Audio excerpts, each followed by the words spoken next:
everyone, last day before Renegades, and I know you're all itching to play the new expansion when it releases tomorrow. Lots of changes that various content creators have been discussing, but especially so for the upcoming damage meta. I know this video is coming a lot later into the season compared to when I usually make it, but I thought it would still be a cool exercise to showcase the most relevant rotations from the Edge of Fate sandbox so that we have some direct reference points for whatever we end up testing in Renegades. As a result, I only focused on the most significant damage options from this season, so this list is going to be a lot trimmer than it normally is. Last time we did a rotation ranking, it was 35 options long, and this time we're looking at a slim 12. These rotations have all been selected for their significance to the endgame community, whether we're talking the classic super spam options we saw in the recent contest races, or more specialized higher APM options used in speedruns and the like. As for testing conditions, I chose to include artifact mods, a standard buff and debuff while in Tractor, but I excluded any additional exotic effects like Blessing of the Sky or over-optimization like Edge of Action or Support Frame Boost. If I do end up making significant use of an artifact mod like Argent Quiver or Pack Tactics, I will let you know while I'm describing the rotation on screen, but for the most part just assume I'm using Shield Crush on every rotation as a baseline. Not much else to say about this suite of tests, besides that we have now moved from Templar to normal Corregos, since it's a much longer phase more representative of what players might encounter in endgame content these days, on top of not having to worry about detains. Let's get started. The worst of the three Finality Mint options present on this ranking, this one saw a lot of use by Hunter players during contests in order to farm golden guns to produce 6 super orbs to power a Titan-based Thunder Crash farm during damage. For those that don't know how this works, this rotation uses Lucky Pants paired with a Rewind Precision Instrument Agape in order to generate a massive amount of active super energy while using Finality's Augur and Mint Retrograde to pad out the time between out of luck cooldowns. While it does produce plenty of orbs, its damage is the worst on this list, but making it onto this list in general is no small feat. Remember, I cut 2/3 of the entire rotation roster compared to last season. Coming in at around 3600 DPS isn't bad. That's equivalent to top 30 on the sustain tab on the spreadsheet for what is presumed to be a more supportive rotation rather than a main damage dealer, sitting at around the same profile as spamming Lord of Wolves with full crits.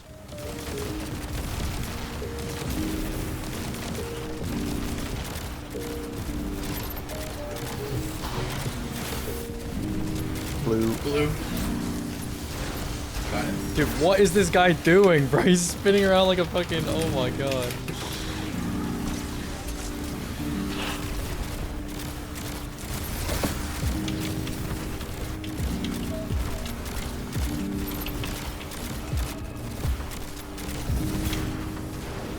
Dude, stop spinning! You fuck. Oh my god. A fan favorite featured in Solo Witness, I had to adapt this rotation quite a bit in order to make it more compatible for a fireteam environment. For example, I substituted the Solar Holster for Surges since I Ascension often enough to reload my weapons when needed. I also run Marksman's Dodge instead of Acrobat since I assume the presence of a well in my fireteam. This rotation's focus is on dumping as much Mint and Hezen as possible during the initial ×5 honing window, and then using Still Hunt to pad out the rotation towards the end. While the end of this rotation is very lopsided and awkward in execution, I also included a 30-second DPS metric in order to show that this rotation performs much better in the short term as a rocket dump option, with the poor DPS performance toward the end being a result of only having Still Hunt ammo left and imperfect execution. A lot of the rotations featured on this list will have suboptimal execution. My goal wasn't to be 100% perfect when performing these, but just good enough to showcase how well a typical example of the rotation would play out in a real situation. Good. Dude, Still Hunt's fucking reload is so ridiculously bad.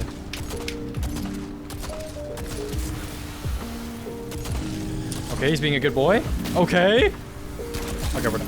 That's good enough for me. I don't know. Another Finality Mint option, but this time for Titans. This one's a classic. Make your turret, dump a full Rewind Target Lock Antedate cycle, shoot one Mint shot to let your Peacekeepers load, then go back to SMG. The result is a pretty straightforward super generating engine, which allows you to spam the much more potent Thunder Crash rather than the base Golden Gun that the Lucky Pants variant supports. I had to get a little creative with my prismatic abilities here in order to obtain 5 stacks of honing, but this works just as well with a bait and switch Mint too.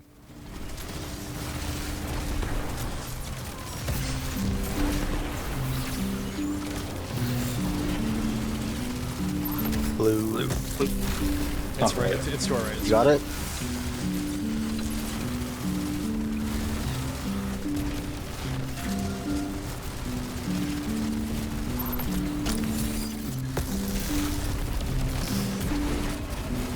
There's a Chronon on top of us. White. White's on it. Yeah, you got that.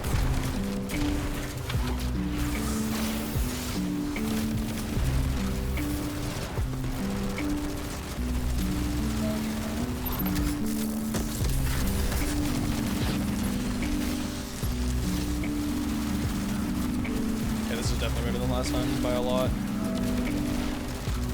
I like that the galley is still gallying even though...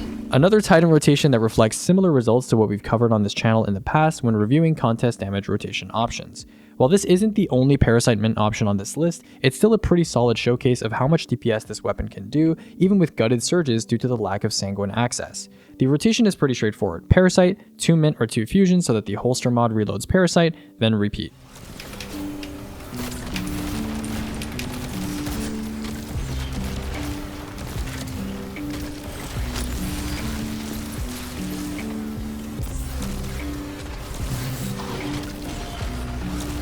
Blue.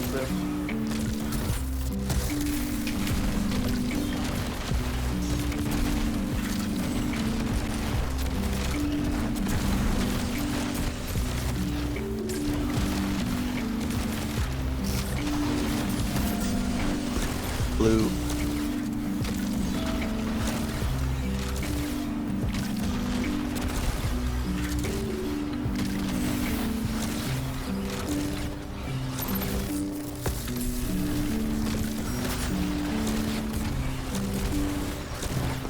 Oh my god, I did human damage. Okay. Surprisingly, the highest Finality Mint placement on this list, this version features Getaway Artist and Hezen with high grenade stat in order to build a lot of extra tick damage while you're not doing your standard Finality Mint fusion setup. Not only does this rotation best the others when it comes to total at the end of the Cuirass phase, but it also has the highest DPS too.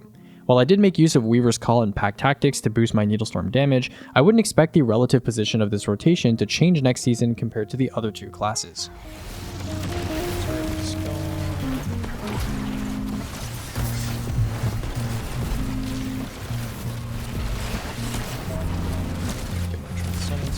White on you.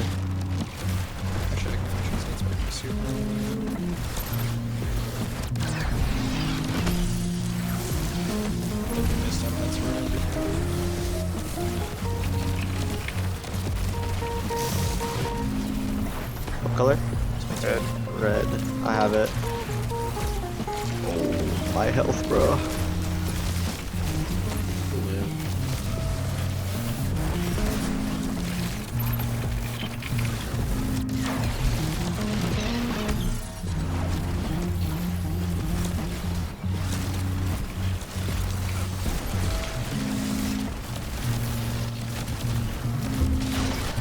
Okay, that's like fun.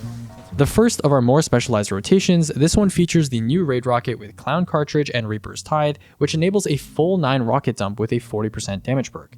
Stacking this with Bakris' Light Shift effect and a Song of Flame to force dodge recharges, the weapon burst damage of this rotation is pretty impressive, especially when you consider that you run out of rockets incredibly quickly. Comparing the 30-second burst of this rotation with many of the rotations above it, it's easy to see why Mask of Bakris' effects were on the minds of many DPS optimizers when its changes were first announced. You can pop song. Popping.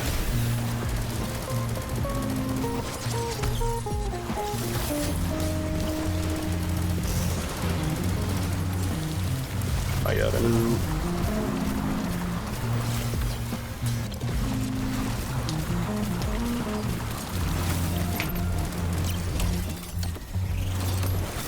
Song is out in 3, 2, 1. Red. You have it? Hang on. Okay.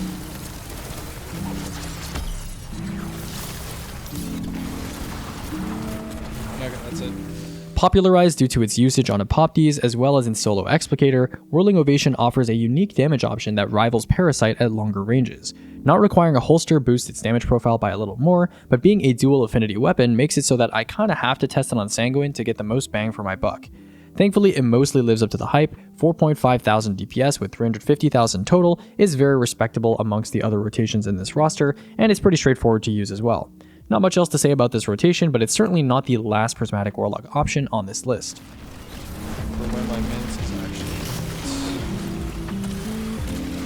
White. White.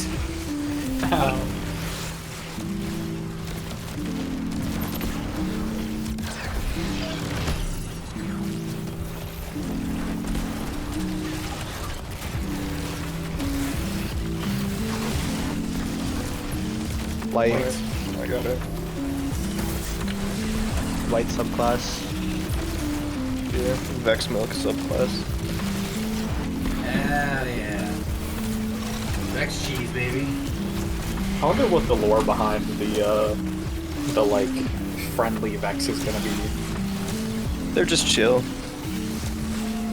Really Yeah, we don't like Maya anymore, so. I hope it's not some kind of dumb. Okay, that one actually exploded. Down to our top 5. The Destiny community's relationship with the crossbow has been a rocky one. Very high highs during the Temporal Blast fiasco, and very low lows after the inevitable downscaling of the volatile mod in question.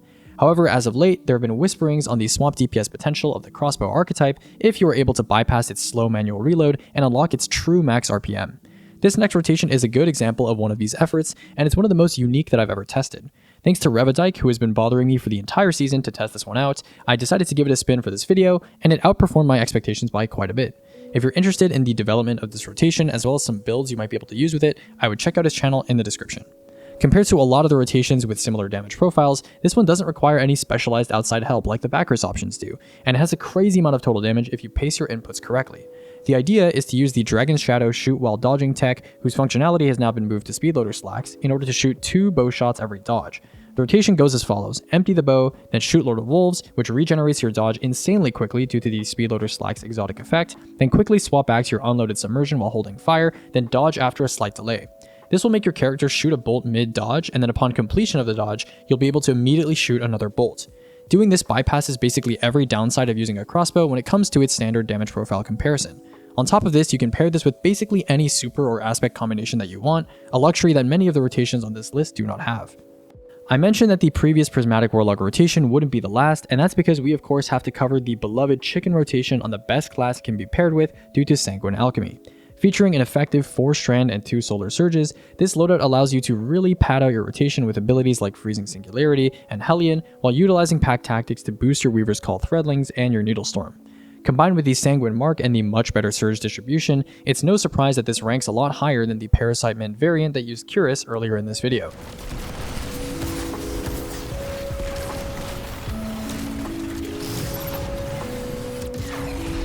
Red, I have it. Oh, you got it.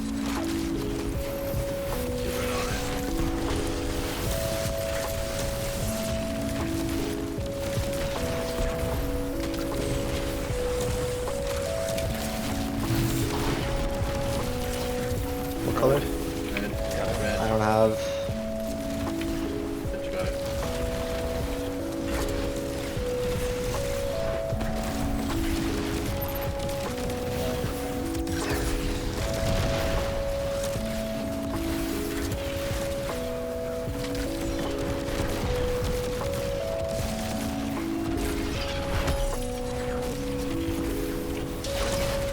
That was even better. Surprise, there's actually 2 submersion options on this list, and although this one ranks a bit higher than the speedloader entry, I would honestly argue that this one is less impressive.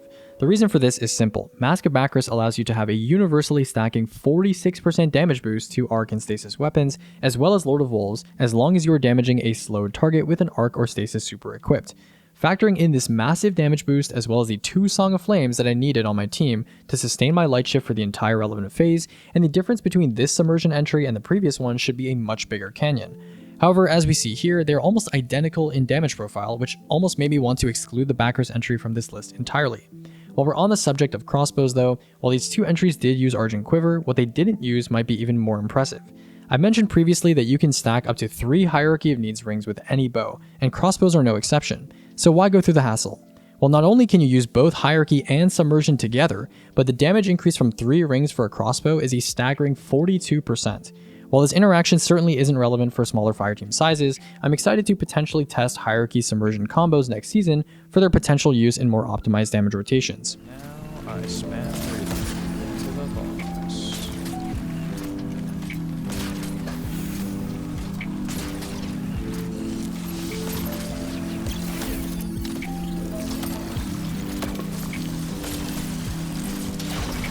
Now we're down to our last 2. These 2 are the big guns this season, the true outliers. I mean, just take a look at the numbers. We just jumped from a peak 5k DPS to a whopping 7,000. And keep in mind, this isn't like in seasons past where we had a 15-second like Wither Horde unvoiced rotation that blew its reserves instantly.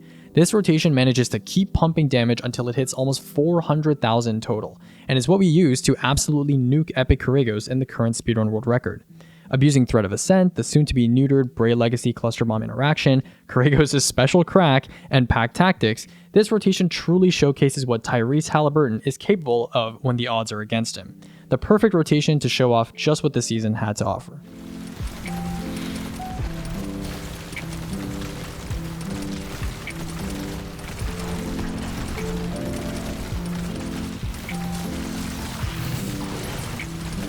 What color? Red. I got it.